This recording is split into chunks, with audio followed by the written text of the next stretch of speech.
Gabi sa tanan, no? So congratulations sa isaktong pamaris ani ha. So muna akong gihatag nako no kagahapon guys. So muna ngayon ako nga i-maintain niyo ning number.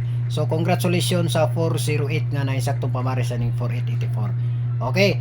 So guys no, pahabol ta sa 9 PM ha. So one kombinasyon ra ni yan ako ipahabol para ugma gyapon nga number kombinasyon, hot kombinasyon gyapon, hot pair. Okay. So 1551 all. So kamo na bahala pamaris ani, tagaan lang mo sakto ng pamaris no. 251 215 mo ni atong pang 9 PM ha. So ayaw kalimot sa 312 sa atong 9 PM.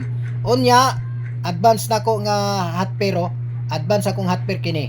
Okay, 1881 all. So di pa ko maghatag ninyo insaktong pamaris, pangitayin ninyo sa saktong pamaris kay. Okay, ugma na ko maghatag na. Good luck sa tanan. God bless. Bye-bye.